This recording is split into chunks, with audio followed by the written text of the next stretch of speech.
आपको दे दिया ये अधिकार, लेकिन रेवेन्यू के रिकॉर्ड्स का कस्टोडियन जिलाधिकारी होता है। आपका अगर झगड़ा होगा, मेरी संपत्ति का अगर झगड़ा होगा, वेणुगोपाल जी आपकी संपत्ति का किसी से झगड़ा होगा, तो कहां जाते हैं आप? खतियान देखने के पास? किसके पास जाते हैं? वही डिस्ट्रिक्ट मजिस्ट्रेट के यहाँ, वही डिस्ट्रिक्ट मजिस्ट्रेट की अदालत में जाते हैं। एक आम मुसलमान भी आज की तारीख में, आम नागरिक अगर मुसलमान का है और उसकी व्यक्तिगत संपत्ति पर कोई विवाद होता है तो वो जाता है डिस्ट्रिक्ट मजिस्ट्रेट के यहाँ और वहीं से उसको न्याय मिलता है। तो आम मुसलमान डिस्ट्रिक्ट मजिस्ट्रेट के दफ्तर में जाएंगे, उनको न्याय मिलेगा। अब वक्फ को नहीं जाना है, इसलिए कि वक्फ की जमींदारी है। पूरे वक्फ की संपत्ति पर उसको समाप्त करने का काम, पारदर्शिता लाने का काम नरेंद्र मोदी की सरकार ने किया है। इसका स्वागत करना चाहिए, इसका विरोध नहीं होना चाहिए। अब आप कह रहे हैं कि ट्रिब्यूनल की बात आती है। भाई क्या ट्रिब्यूनल में क्या दिक्कत है? आज का क्या कानून है? आज का क्या कानून है? आज का कानून यह है जो पाप किया आपने 2013 में। आज का कानून क्या है कि अगर कोई वक्त, जो सुबह में रिजिजू साहब मंत्री जी जो भाषण दे रहे थे, उन्होंने कहा कि धारा 40 को खत्म कर दिया हमने। बड़ा भाव, बहुत अच्छा, धन्यवाद के पात्र हैं किरेन रिजिजू साहब जी। इन्होंने सुप्रीम कोर्ट की बिल्डिंग को, राष्ट्रपति भवन की बिल्डिंग को, लोकसभा की बिल्डिंग को बचा लेने का काम किया। नहीं तो कल कह देता कि ये भी मेरा वक्त का संपत्ति है। भाई आपका कौन सा कानून है इस देश में? इस देश में ऐसा कहीं कानून होता है? कोई प्रजातांत्रिक, हम आजादी के बाद से इतने दिनों से इस देश को चला रहे हैं। कौन सा इस देश में ऐसा कानून है कि वक्फ ने जिस पर रख दिया हाथ, वक्फ की संपत्ति हो गई? अभी सेकुलरिज्म के इनके सहयोगी हैं, जिनके आजकल वेणुगोपाल जी जिस पार्टी जो है, जिसकी पिछलग्गू बनी हुई है, आज उनका भी वायरल हो रहा है।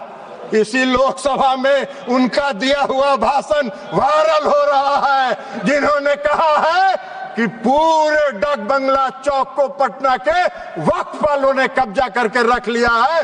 सख्त कानून बनना चाहिए और उन लोगों को विदा करना चाहिए। तो यही तो आपका है, यही आपका है, वायरल है। जरा बाहर निकल के वेणुगोपाल जी देख लीजिए, नहीं हो तो बोलिएगा, हम भेज देंगे, मेरे पास भी है, हम भी भेज देंगे आपको, देख लीजिएगा। तो आप वक्फ की संपत्ति में तो अगर आज समाप्त कर दिया उस धारा को, तो बड़ा बढ़िया काम किया। हम धन्यवाद देते हैं रिजिजू साहब के, जिन्होंने इस देश को बचा लिया और इस देश के कई लोगों को इस शिकंजे में फंसने से बचा लेने का काम इन्होंने किया है। इसलिए हम उनको धन्यवाद देते हैं।